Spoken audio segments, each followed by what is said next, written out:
Does anybody have a perspective on the directed panspermia hypothesis that Francis Crick and Leslie Orgel did? I mean, where did life begin on Earth? I mean, did it come from somewhere else? What's the general opinion at this point? Richard, do you have a thought on that? Well, I think that Francis Crick and Leslie Orgel's directed panspermia was largely tongue-in-cheek, but I think they wanted to make the point that if indeed, as at the time was thought, the origin of life on this planet was a very difficult problem, then you could, as it were, spread the problem out by saying it could happen anywhere else. I mean, directed panspermia, in case anyone doesn't know, it's the idea that a civilization elsewhere in the universe tried to propagate its form of life and put its form of life into the nose cone of a rocket and shot it off, and it happened to land here. The universe is an awfully big place, and the chance of a rocket happening to hit one planet rather than just whizzing by all of them is pretty low. I don't think they ever thought it was a serious. I think it was kind of tongue-in-cheek to make a point. Chris? But I think Richard's right. The directed panspermia maybe was tongue-in-cheek, but the notion that life could be ejected, like Lawrence was saying, by natural processes and spread, which is just called regular panspermia, is getting more serious attention now, because as we study early life, it's looking more and more like life appears very early in Earth history at a very complete and complex level already. It seems like Athena springing from the head of Zeus, fully formed.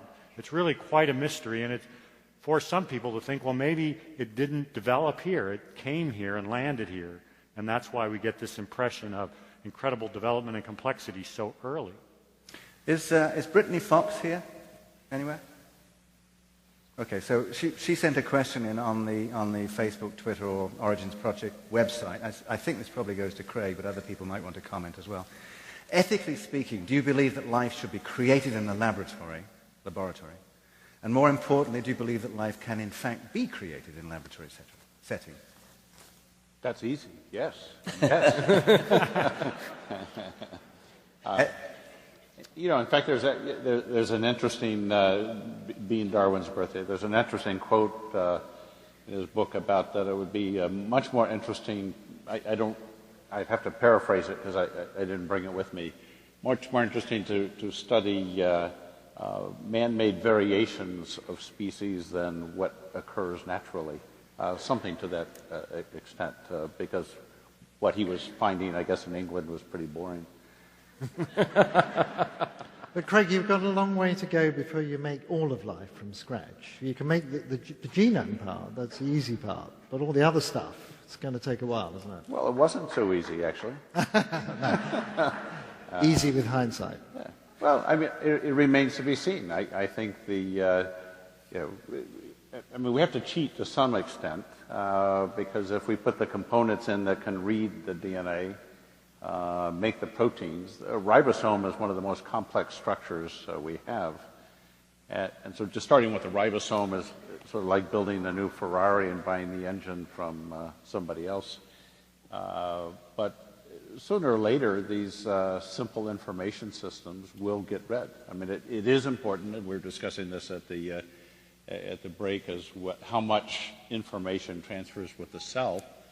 Obviously, in terms of our species, quite a bit transfers with the cell. The mitochondria, the mitochondrial DNA is always just a maternal lineage. I think microbes are a lot simpler, and I think we will be able to totally create cellular systems from non-cellular systems and from synthetic molecules and synthetic DNA. That's still a very long way from creating life from scratch. Right. Right. Craig, do you know from your work what the minimal? Do we yet know what the minimal configuration is to make life? You mean the minimal gene set? The minimal gene set. We're whittling down on it, but there won't be a minimal gene set. There'll be multiple ones, because I'm not so sanguine as some of my colleagues here that there's only one life form on this planet. We have a lot of different types of metabolism, different organisms. I wouldn't call you the same life form as the one we have that lives in pH 12 base that would dissolve your skin if we dropped you in it. Oh, I've got the same genetic code. We'll have a common ancestor. Well, you don't have the same genetic code. In fact, the mycoplasmas use a different genetic code and would not work in your cells. So there are a lot of variations on the But you're not saying it belongs to a different tree of life from me, are you? Well, I think the tree of life is an artifact of some early scientific studies that aren't really holding up. So the tree, there may be a bush of life. Right. Yes. Bush. I don't like that word. But that's only in All right, I concede that point. Yeah. So there is not a tree of life, and in fact, from our deep sequencing of organisms in the ocean, out of now we have about 60 million different unique gene sets.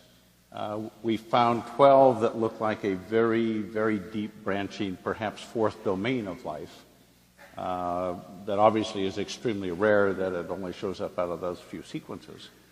But it's still DNA based. But the diversity we have in the DNA world, I'm not so sanguine and ready to throw out the DNA world. I think we're going to, maybe like Richard was saying, we're going to find the same molecules and the same base systems wherever we look.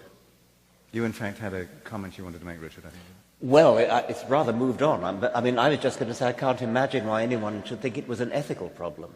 I could see why they might think it was a problem of expediency. You might fear that it would, escape and overrun the world or something. But ethical problem, I can't see. Well, but I'm now intrigued by Craig saying that he.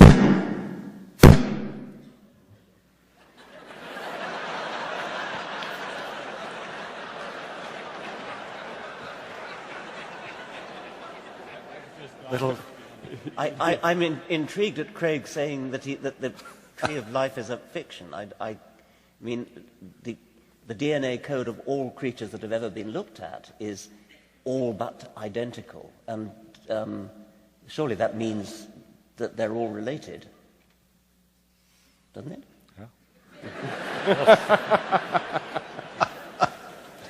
All right, look,